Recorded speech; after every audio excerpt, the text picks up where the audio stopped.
This annual lecture series, now in its 12th year, is sponsored by the Villa Council, a group of generous supporters who share the Villa's aims of bringing the art and culture of the ancient world to our audience here in LA and indeed throughout the world.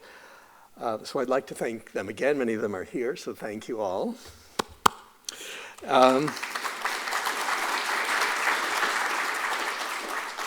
Paul Chan very much fulfills our intended goal of addressing ancient culture in a contemporary context, and I think in a very innovative way. He's an artist, writer, and publisher who lives in New York. He attended the School of the Art Institute of Chicago and then Bard College's MFA program, concentrating on video and animation art, but he's since worked in various media. And what I like is he often deconstructs those media, subverts them, and expands their possibilities. His first solo show was at Green Naftali Gallery in New York in 2004, and this was followed by a number of others at the Renaissance Society in Chicago, the Serpentine Gallery in London, and the New York Museum in New York, the New Museum in New York. His work has been exhibited widely in many international exhibitions, including Documenta 13 in Kassel, Germany, the Ludwig Museum Cologne, the Centre Pompidou in Paris, the 53rd Venice Biennale, and the Whitney Biennial in New York, of course. A mid-career survey entitled Selected Works premiered at Schaulager in Basel, Switzerland in 2014. And the same year, he was the recipient of the Hugo Boss Prize, a biennial award honoring artists who have made a visionary contribution to contemporary art. Last year, his Odysseus and the Bathers was mounted at the Cycladic Museum of Art in Athens. And Paul is one of 6 artists, including Richard Prince and Jenny Holzer, invited by the Guggenheim Museum in New York to curate a selection of their permanent collection for a show entitled Artistic License. And this show opens later this month on May 24th. But these are not his only activities. In 2007 in New Orleans, 2 years after Hurricane Katrina, Paul collaborated with the Classical Theater of Harlem and the New York-based public art group Creative Time to produce a now famous site-specific outdoor presentation of Samuel Beckett's Waiting for Godot. Paul's essays and interviews have appeared in Art Forum, Frieze, Flash Art, October, Parquet, Texte zur Kunst, Baum, and other magazines and journals. And he has founded the New York-based independent press Badlands Unlimited in 2010, which has published over 50 books, including the works of Yvonne Rainer, Calvin Tompkins, Lynn Tillman, Hans-Ulrich Obrist, Carol Dunham, Claudia LaRocca, Petra Kortreit, Aruna D'Souza, and many others. I came to know Paul through his interest in Greek philosophy, which includes his publication and edition and commentary of Plato's Hippias Minor, or The Art of Cunning, and the frequent titles of his artwork, which reference ancient Greek subjects.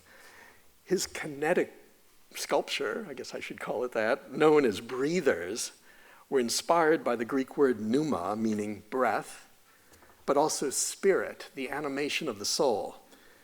And for this reason, he was invited to contribute to the exhibition at the Getty Villa last year, Plato in LA, which explored the profound influence that the philosophy of Plato had on contemporary artists. Speaking to him at that time, I was struck by his extraordinarily thoughtful interpretation of Greek ideas, drawn not just from philosophy, but from myth and literature, including Homer and Pindar. He has relentlessly pursued these subjects with great thoroughness, not only through his own reading, but also in consultation with scholars in the field. And the result is highly original and illuminating. A few months ago, by chance, I picked up a copy of his recent book, Odysseus and the Bathers, which was related to the exhibition he did in Greece. As I said to him, he didn't send me a copy, but I found it in a...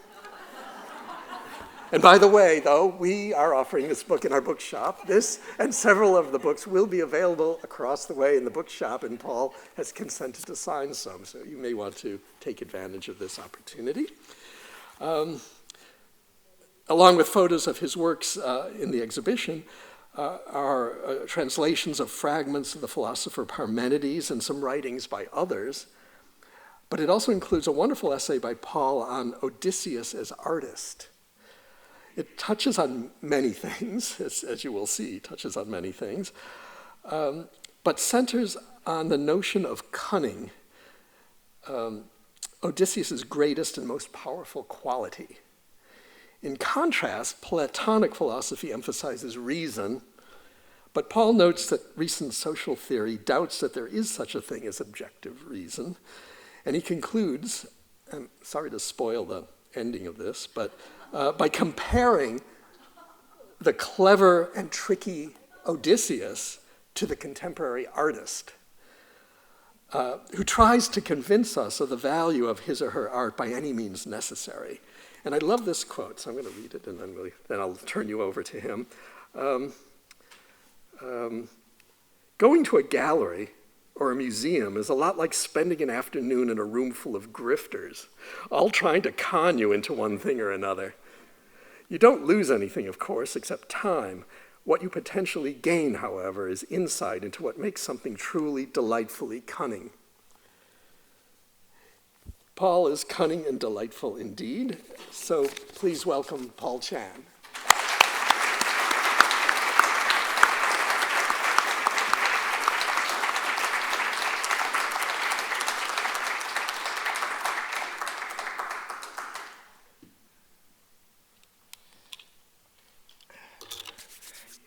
Thank you. Thank you for inviting me. I was shocked that I was invited. Thank you to Jeffrey for inviting me. Thank you to Lisa and Ivy and all of the Getty Villa staff for their hospitality. It's been great here. So, I will start with an apologia. I'm not a scholar by any stretch, but I do have a peculiar enthusiasm for philosophy.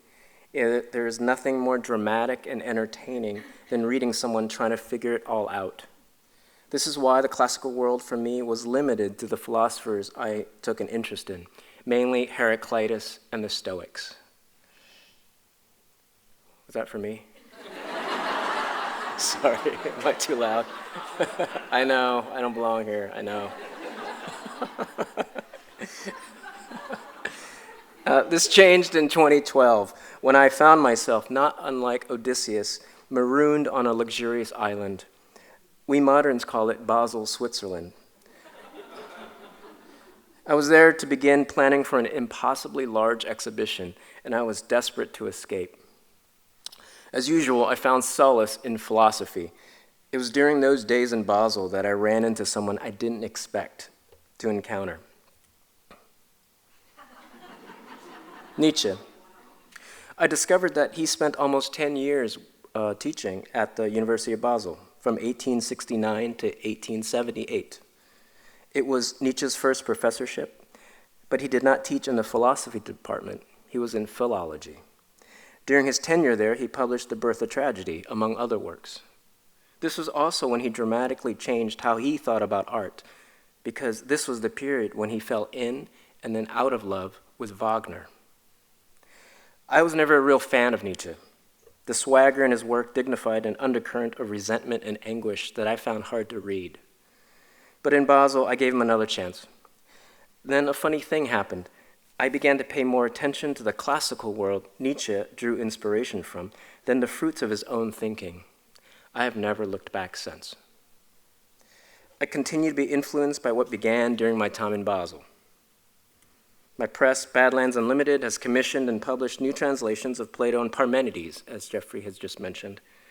And the work now I make, called The Breathers, are heavily indebted to the Greek notion pneuma, as Jeffrey said, which means breath. I was drawn to how the Greeks thought air was the primordial substance that animated life, and how movement was considered the ennobling expression of a spirit or consciousness. This is just an example, a short example, of one of those pieces. This premiered in New York at Green of Tala Gallery in 2016.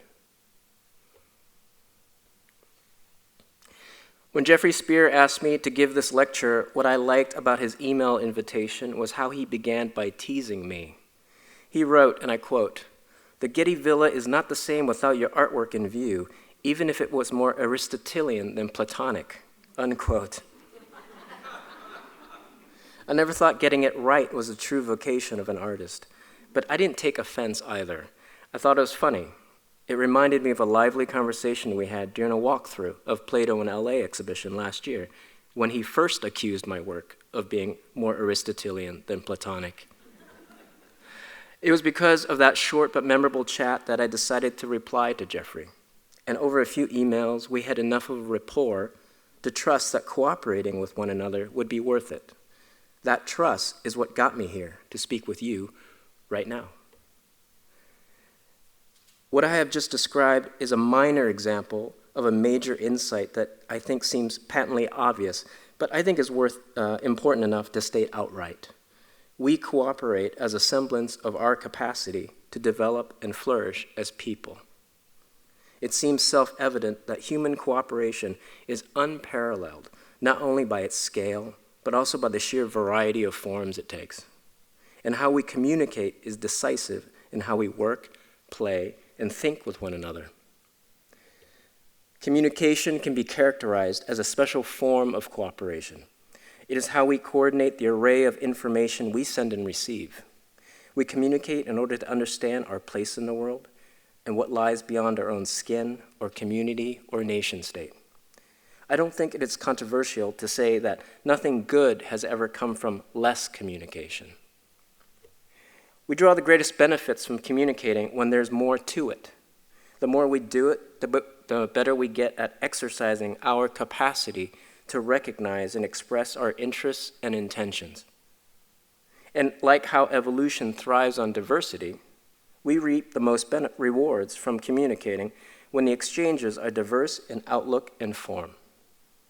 And again, this is because it gives us more opportunities to try out and understand how to act on what we want, how we want it, or whether simply what we want is actually worth our wanting.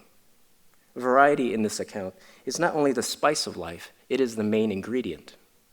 Communication plays such a significant part in our lives that when social media platforms like Facebook and Twitter emerged in the early to mid-2000s, it seemed like a natural extension of what we already do, but on an unprecedented global scale. Social media users began to spare themselves online, sharing their opinions and feelings, plans and preferences, loves and hates in real time. Never has the world seemed so communable. And yet, after almost 2 decades of exponential user growth around the world, this communability has arguably not resulted in higher levels of individual satisfaction or fulfillment. The opposite may be the case. Mounting anecdotal and scientific evidence suggests prolonged social media use is strongly correlated with negative effects on mental and physical health. This includes substance abuse, anxiety, depression, body image, and eating issues. The risk of mental health problems are exacerbated by how the users measurably detract from face-to-face relationships, which reduces the likelihood of meaningful activities and increases sedentary behavior. Other studies have tried to understand the effects of limiting social media engagement from just 30 minutes a day to no engagement at all. And they suggest a statistically significant uptick in how people perceive their well-being overall. There are, of course, other studies that minimize and even contradict the growing narrative about these detrimental effects. And there are no definitive answers so far. But beyond these open questions about the impact social media has on us individually, what seems incontrovertible is how it has played an outsized role in spreading misinformation, or what we call now fake news. And the damaging effects on our shared culture and politics have been profound. Doubts and divisions seem to be the rule rather than the exception today, as we grapple with how we come to recognize what is worth being true online and in real life. There is no question how this happened. It was through social media.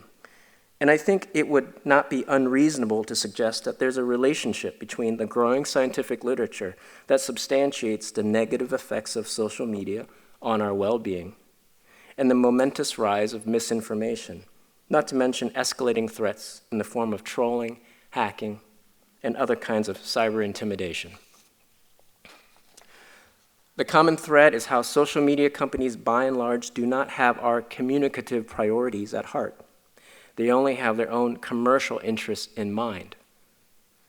They are businesses, after all. Facebook, Twitter, Instagram, Snapchat, TikTok, and others have enabled us to connect and share in unprecedented ways, but at the price of separating us from ourselves. This is because social media's core business model is not built upon our natural need and desire to communicate, but the data we generate as we do so. Platforms were created with the purpose of keeping our attention and engagement, because the more we engage, the more data they collect about who we are, what we like or dislike, what we do, and who we do it with, online, and so on. The data is the business. Companies like Facebook collect the data extracted online and then sell it to third parties.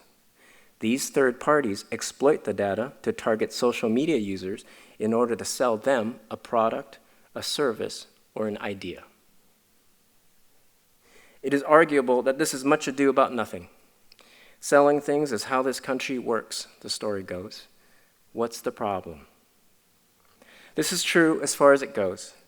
But what is different now may be how blurry certain boundaries have become online, which effectively makes it difficult to distinguish forms of communication that are profit-driven, like advertising, and deliberately ideological, like state-sponsored propaganda, from interactions we understand as private or personal. Social media flattens the differences between advertising, propaganda, and genuine forms of exchange people partake in. And this is due to how data collected about us is granular and detailed enough. So companies, political groups, and nation states that buy the data can craft what they want to spread in ways that look and act like authentic communication, because it feels like they know you, because in truth, they do. This kind of profiteering is perhaps why people increasingly find the social media experience a negative one, perhaps even an exploitative one.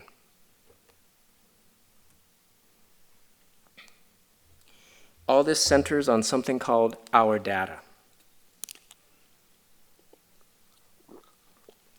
Personally, it has never occurred to me that my data was valuable. There are certainly things like my social security number that I learned should be treated with due diligence. But generally speaking, the digital trails I leave behind as I go about my days online are not something I think about much, if at all. Yet, like everything else in the age of social media, the stakes and risks have dramatically risen. For not only is, say, your credit card information valuable, but also who you communicate with, what you buy online, what you click on, the images you post, the memes you respond to, positively or negatively, even the number of times you use a particular word in a post or comment. They have all acquired a kind of value which is being exploited. Data collecting is, by most economic accounts, more lucrative than drilling for oil. This is why, for example, Facebook as a company is valued at over $175 billion. That our data is valued by others seems clear. But what is its value to us? It is difficult to picture something one cannot see or feel. So truly reckoning with this abstract and immaterial substance called our data can be challenging. We may feel the effects of its exploitation and abuse, but might not be able to put a finger on what it actually is. So perhaps we need a way to conceptualize or picture what our data is to us, and do so with enough salience to help us understand the vital significance it has in our present and future concerns. I liken this to how attitudes towards cigarettes changed by how they were pictured differently. The dangers of smoking were initially difficult to comprehend until warning labels and images of cancer-infested lungs and dying patients ravaged by emphysema were introduced to the public. A picture, at its best, renders the fullness of an experience. Is there a manifest image of our data that could be compelling enough to illuminate the evolving relationship between what we do online and who we are in real life, and how this relationship impacts us? I began chatting with classicists I've become friends with. Richard Fletcher at Ohio State didn't have a particular image in mind, but what I was looking for reminded him of Demetrius of Magnesia's work, entitled On Poets and Writers of the Same Name. Brooke Holmes at Princeton thought I should look into Galen and his little treatise called On My Own Books, which she thought had an interesting take on how one manages to be a public figure. But it was Jim Porter at Berkeley who I think nailed it. This is in part what I emailed to Jim. Quote, "So on the one hand, our need to share who we are and what we want is a real and salient part of our lives. But this want is being industrialized and monetized beyond our control and may unduly diminish our capacity for engaging in the kind of communication that is actually enriching. And it makes me wonder if there is some analog in the past that echoes this contemporary predicament. Something that's immaterial, something one possesses but can be lost and can be exploited by someone else if care is not taken," unquote. Jim replied, and I quote, "Paul, the quickest answer to this has to be that thing called soul. It is exactly as you described, what one owns entirely and no one else can, a thing, a characteristic, the source of our sociality, and immaterial. It can be given or taken only in the sense of life and death.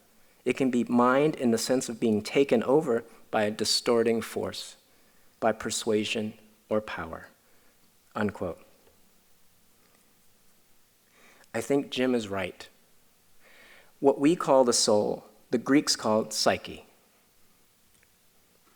And how they thought about psyche is remarkably, eerily consistent with how our data might be characterized today. There are moments as an artist when the introduction of a color, a brushstroke, or a shift in composition is so fitting for what one wants to achieve that it feels like a minor miracle. It is as if an intuition has truly found its form. I feel Jim's insight strikes me this way. What I also like is that this idea spurs my imagination on to see if other insights can be gained when our data is seen in the same spirit as how the Greeks considered their souls.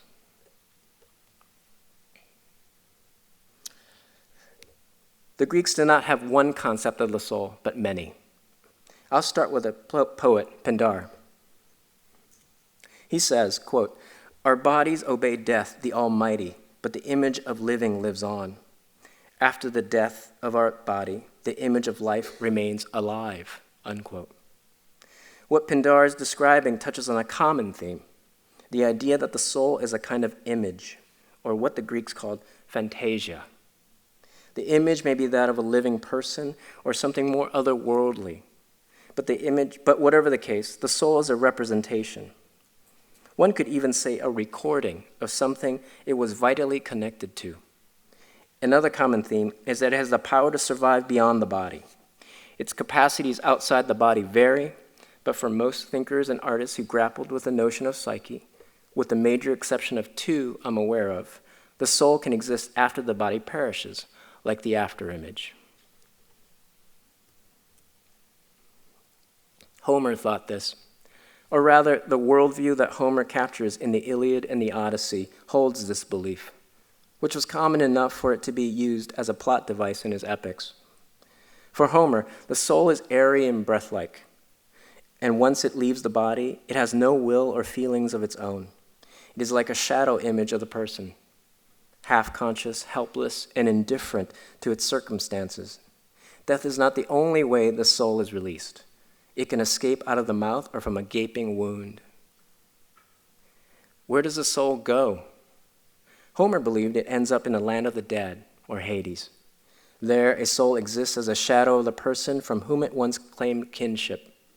It shows little to no emotion in the underworld, and no power of influence can bring it back to the upper world. Necromancy and other forms of spirit conjuring do not exist in Homer, although they do with later poets and thinkers. For Homer, the power and the glory are reserved for the adventures of the living, not with the deceased.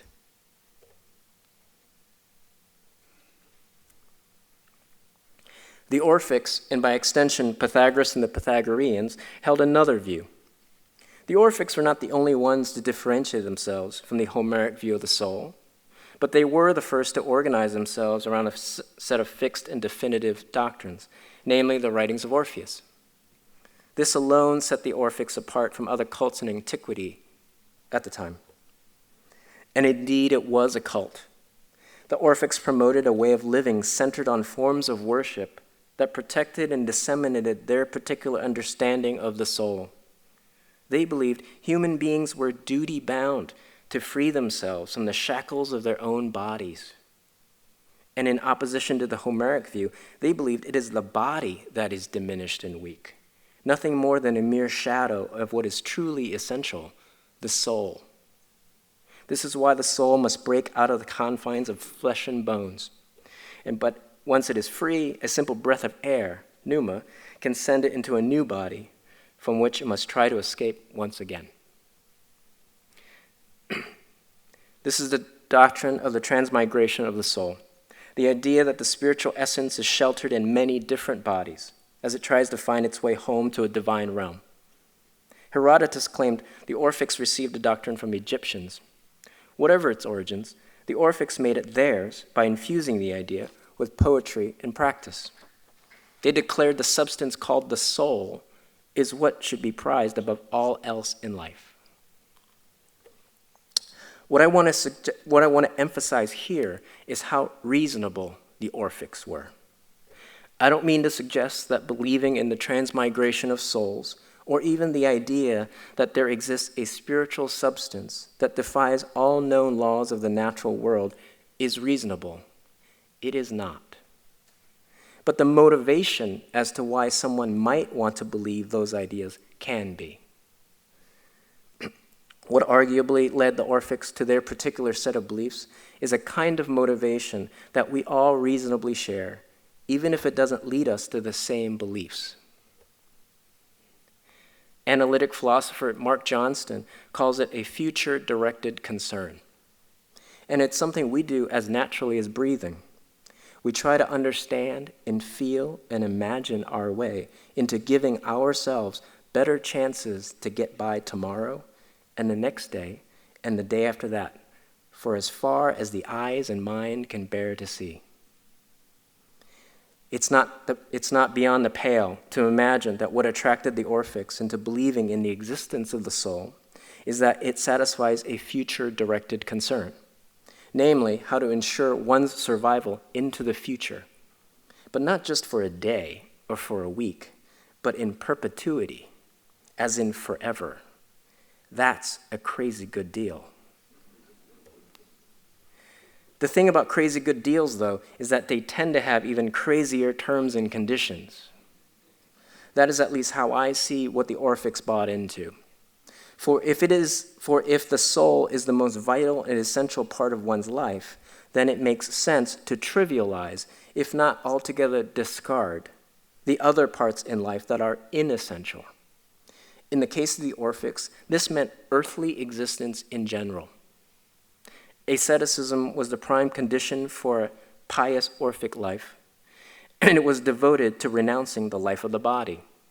Rituals of purification were enacted to cleanse the soul and wash away the contaminants the body was infested with. The consequences seemed clear. If the most prudent way to ensure our future survival is by caring for and protecting our souls, it naturally follows that what happens to us in our bodies, as they exist in the, quote, here and now, unquote, is not as worthy of attention. Caring for the here and now is not as essential as being there and forever. This is what the Orphics taught. The desire to transcend one's mortal coil in the hopes of reaching a greater beyond does not seem to me like something only ancient people want. It certainly resonates as one way to describe why being on social media might be attractive. One is not beholden to a body or any lot in life when going online. There is no here and now to shackle what one wants to say or do on networks. There are other resonances. Ecstasis is the belief and practice of raising the state of feeling in a person to a point where a higher form of consciousness and vision are made manifest.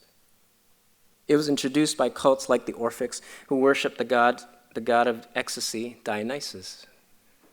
The rituals are what enable the state of feeling that, among other things, creates a sense of disembodiment, of gaining a kind of freedom to act and see beyond what the confines of who or where one happens to be. Ecstasis feels as alive and present to you as you are to me right now. I see it practiced on every subway train I take in New York, or in any line waiting for anything. In virtually every public and private space, rituals are performed that are as mannered and solemn as any cultic form of worship. The body is still, except for the fingers motioning over a glowing screen or tapping on a keyboard. The face is largely fixed, as if hypnotized. The eyes dart to and fro from the refreshing screen. The breath is steady, if a little on the shallow side. The body attenuates all of its regular functions to allow for a particular kind of somatic focus. The mind slips into a daydreamy trance to better take in the manifold sensations being sent and received. The shabbiness of the here and now recede into the background of consciousness. The motivation to escape the here and now is legitimate and reasonable, especially when the present only seems to offer ways of living that are, as Thomas Hobbes put it, nasty, brutish, and short. There are good socioeconomic indicators that point to how, for many people, Hobbes' description is more fact than theory. When life is so tough and mean, it will always seem to need something to complete it. Motivations give rise to reasons, and reasons bring their own consequences when used to justify actions and beliefs. For the Orphics, devaluing the body because it is perishable and not considered divine naturally leads to the idea that eyes, ears, and other sensory organs are not trustworthy and should be disavowed. So how is one supposed to make sense of the world? Here, the cultic aspects of a community become decisive. The Orphics promised members a relationship with something more powerful and miraculous than mere life. But belonging meant outsourcing, as it were, the capacity to discern from experience what is worthy of attention. The priestly rituals and ordinances act like substitutes for the naturally endowed senses as the means to how members orient themselves in the world. This is a dynamic that returns over and again.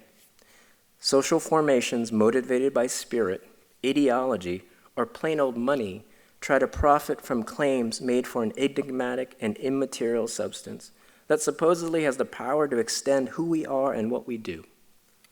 How this substance is described may vary, but the ways in which groups try to secure a following by providing a platform to practice and expand upon those claims are, it seems to me, consistent then and now.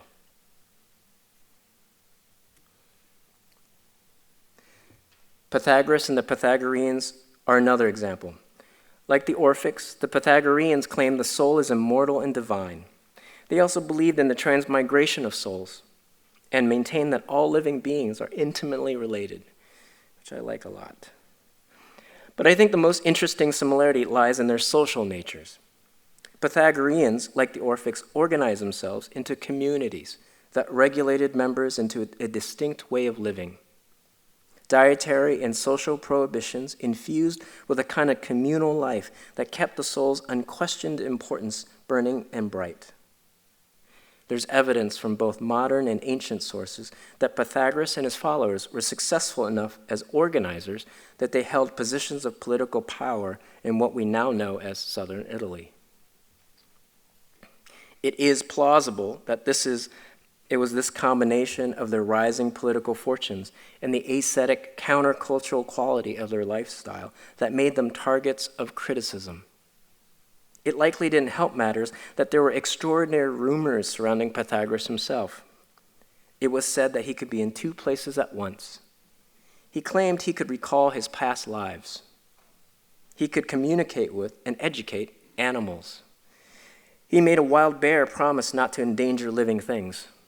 According to Porphyry, the bear kept his oath. The earliest references to Pythagoras were skeptical at best. Herodotus mentioned backhandedly that he was not, quote, the feeblest intellectual, unquote, among the Greeks. Heraclitus claimed his wisdom was nothing but clear forms of cheating and deception. But Pythagoras was also known for trying to understand the world in purely mathematical terms. He is remembered for attempting to find points of correspondence between numbers and reality as such, and tried to bridge the numerical ratios in music, mathematics, and celestial phenomenon. This may have been what Aristotle had in mind when he described Pythagoras believing that, quote, the whole heaven is harmonia and number, unquote. Anyone who is still haunted by high school math, like me, may remember that the Pythagorean theorem, which is still used to this day, to figure out the relationship among the three sides of a right triangle. Pythagoras and his followers anticipated to a remarkable degree a mathematical interpretation of the world. The power of numbers to imitate all things is what Pythagoras taught. But he also believed the soul is divine and distinct from the natural world, and may in fact be fundamentally opposed to it. So whether the soul can be correlated with numbers is an open question. Pythagoras certainly thought numbers had otherworldly properties, as the soul did. So, still, there seems to be no evidence, as far as this questionable writer is concerned, that suggests Pythagoras envisioned the soul as consisting of numbers, or that it can be imitated or be described by them. There may not be a direct link, but there is an affinity. And insofar as this affinity exists, I think it's possible to see Pythagoras as the first thinker to consider the notion of the soul alongside a form of abstraction, namely numbers. One could even say that it is this constellation, third constellation of ideas Pythagoras pioneered, that had the most lasting impact for the generations of philosophers after him. Plato, Aristotle, and others would take up within their own work and in their own way his insight that the spiritual and the abstract share certain qualities. There were philosophers after Pythagoras who imagined the soul in more concrete terms. Heraclitus, for instance, thought of it in the same manner as many of his central concerns, as a kind of fire. He considered the soul a living fire. It is constantly evolving, always already becoming, and self-vivifying. Change for the soul is both its destiny and one true pleasure. There is no personal immortality in the Heraclitean soul. This living fire is closer in spirit to what the Greeks called physis, which roughly translates as the force that is nature, or the impersonal power that engenders life and its development in our shared reality. The relationship that binds the soul with the natural world becomes more explicit in Democritus. As one of the founders of atomism, Democritus conceived all reality as being made up of the basic building blocks he called the atom. This is also the case with the soul, which he characterized, unsurprisingly, I suppose, as being made up of soul atoms. Democritus may be the first thinker to deny the immortality of the soul. Once the body perishes, so do the soul atoms that enlivened it.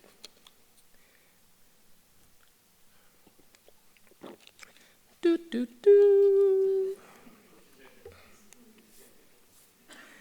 The story I've been telling so far about the different conceptions of the soul is arguably just a rehearsal for what Plato thought about the matter. Plato's work touches on virtually every aspect of experience and thought, and the soul was a subject he considered in many of his dialogues. One can discern Plato taking in ideas from earlier thinkers and then refashioning them to fit within his vast corpus. Perhaps this is why the soul in Plato changes over time. In the Apology, he seems to accept death as either the end of a living being or else a transition of the soul to a shadowy underworld, not unlike what Homer imagined. However, in Phaedrus, the soul is more Orphic in nature. It's falling from its divine origins and into the impurities of earthly existence by being born into a body. Echoes of Heraclitus, Empedocles, Anaxagoras, and others abound. I want to focus on how Plato described the soul in his dialogue, Timaeus, because it is so strange and prescient to our concerns. Our concerns, my concerns. I'm just foisting it on you. It is in truth more like a monologue given by Timaeus, who is considered the astronomer of the group of the foregathered, which includes Socrates. Timaeus is asked to give his testimony on no less than how existence as such came to be, and then explain how humankind was created. That's all. And he does. Early on in his account, Timaeus claims that what binds humankind to the world is soul. He says when God, the Creator, made the universe, it was in the shape of a perfect circle, and quote, and in the center he put soul, unquote. Soul here is pure spiritual essence, which elsewhere Plato describes as divine, without beginning or end, and invisible.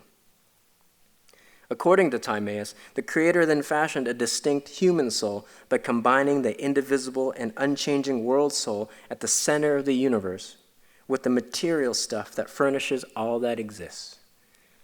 Timaeus goes on to describe how this was achieved. First, he took one portion from the whole, then he took a portion double of this, then a third portion, half as much again as the second portion. That is, 3 times as much as the first. The fourth portion he took was twice as much as the second. The fifth, 3 times as much as the third. The sixth, 8 times as much as the first. And the seventh, 27 times as much as the first. After that, he went on to fill up the intervals in the series of the powers of 2, and in the intervals in the series of the powers of 3, in the following manner. He cut off yet further portions of the original mixture, and set them in between the portions above rehearsed, so as to place 2 means in each interval, one a mean which exceeded its extremes and was by them exceeded by the same proportional part of fraction of each of the extremes respectively. I find this bewildering and beautiful. The entire passage of the soul reads like an otherworldly mathematical proof. Nowhere else in Timaeus does Plato use such numerical rigor to describe something. So it seems plausible to reason that he wanted his description of the soul to be as precise and articulated as possible. There's also a rhetorical density to the passage, as if Plato insists that the true weight of what is being considered somehow be felt. One can hear echoes of Pythagoras. It is a cunning move on Plato's part, I think, to create an original account of the soul by harnessing the language of numbers in order to elevate his own take on the idea above earlier cultic speculations. Plato grasped what came before him and made it new and arguably more future-directed. He expressed this curious human invention called the soul, not in the likeness of an image or a thing, like a shadow or fire, but in a considerably more modern manifestation, information. The quality of abstraction Pythagoras ascribes to the mystical properties of numbers have now been grafted onto the soul itself. This has the effect of making what was once thought of as pure, simple, and indivisible into something complex and, more significantly, quantifiable.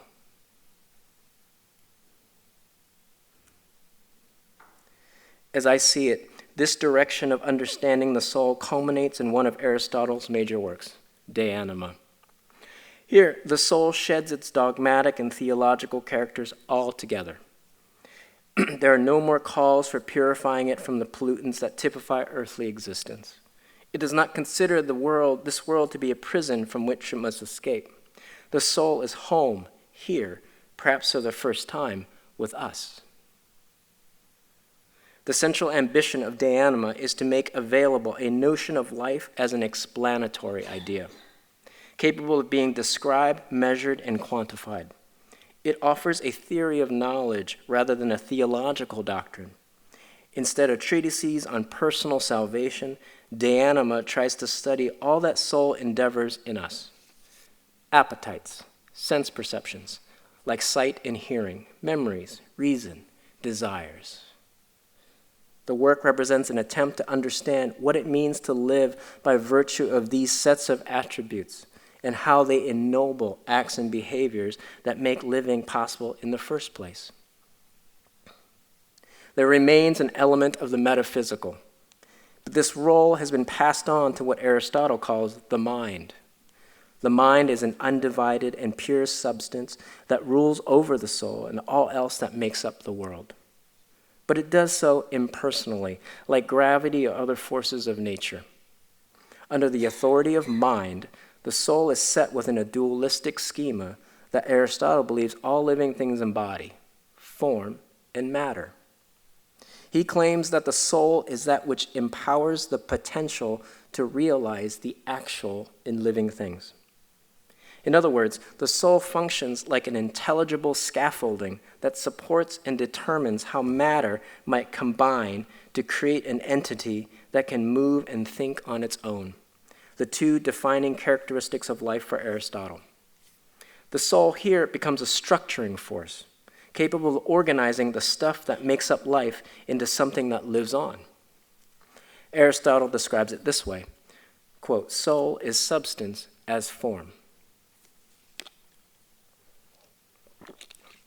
It is hard to picture in one's mind what form looks and feels like. It sounds as abstract and immaterial as the soul. But I think there's a way of representing form that neatly encapsulates how Aristotle saw it, as a framework that captures all that is worth expressing as a semblance of what is essential and true for a living, thinking being. It is this.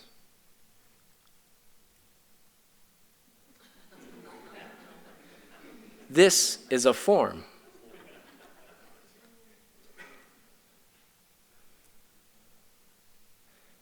This is a form.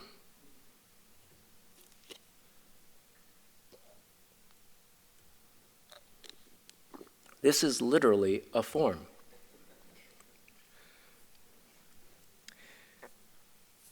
Aristotle surely did not conceive it quite like this. Still, I find it compelling. Now, as then, a form is something we fill out with what matters in our lives.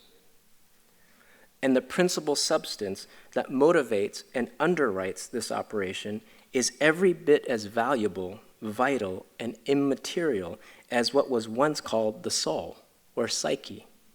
Today, we call this substance data.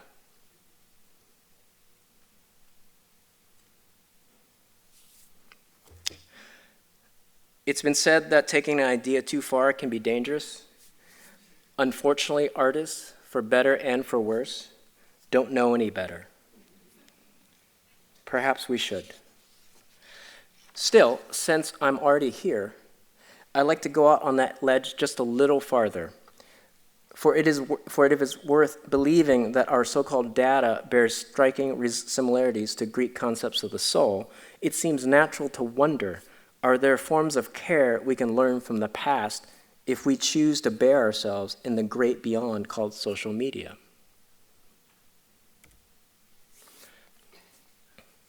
I think it's instructive to recall here how popular beliefs in the existence of souls in ancient Greece and other cultures were expressions of ancestor worship. Caring for the souls of the departed may have less to do with the contents of the dead and more with the relationships with the living. Broadly speaking, ancestor worship encourages one to cultivate good relations with others, especially but not exclusively family members. This is because they are the ones who become the caretakers of the soul once death arrives. Robust and authentic relationships with the living strengthen the kinds of bonds that safeguard the essentials in life and the hereafter. This certainly aligns with what the studies I cited earlier found.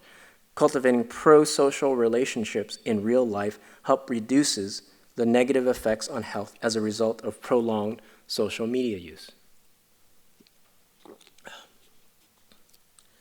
How this kind of insight translates into the arena of social media depends, I think, on our capacity to distinguish between the living and the dead online.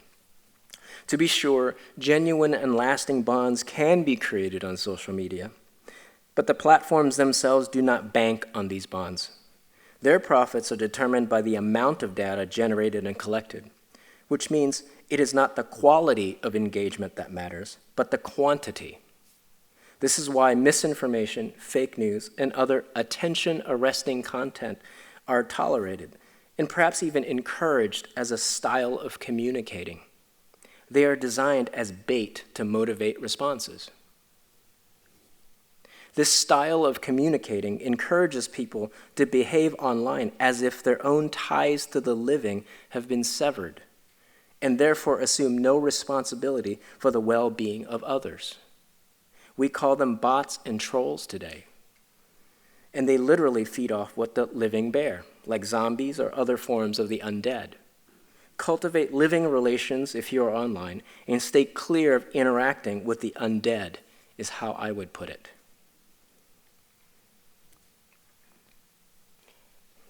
Also, consider practicing a non-cultic outlook that promotes ways of being that transcends the, quote, here and now, unquote, without demonizing earthly existence and the body in particular. This means rejecting ideas and opinions that vilify the body and keeping a distance from rhetoric that delegitimizes the bodily senses as untrustworthy guides for comprehending experiences in the world and our relationship to those experiences. A cult has recognizable social features, but it can also be identified by a spirit or mentality that is underwritten by a set of ideas and motivations. First and foremost, a cult is always looking for followers and tries to attract them by promising access to powers or personalities that claim to exist or know how to escape from the here and now of mere life. This power imbalance between followers and the cult is justified as necessary, even natural. Followers are asked to perform rituals and commit to ordinances the cult claims will offer a more direct and robust relationship with said powers or personalities. But in truth, they are being groomed to bond with the cult in ways that sow doubt and confusion in the followers' minds, habituating them to mistrust their own common senses, to situate experiences in meaningful terms. This dynamic encourages followers to trust the cult more than their own senses, and by extension, their own powers to judge and reason. The tendency for cults to socially isolate their followers from the great onrush of public life also amplifies the disorientation, which can make followers feel more vulnerable, leading them to be more dependent on the cult for guidance and direction. A non-cultic outlook may simply mean the capacity to discern between types of engagement that are authentic and enlivening on the one hand, and those that are deadening, insofar as they are only engaging to take something from you, whether it is your attention, your senses, or your data.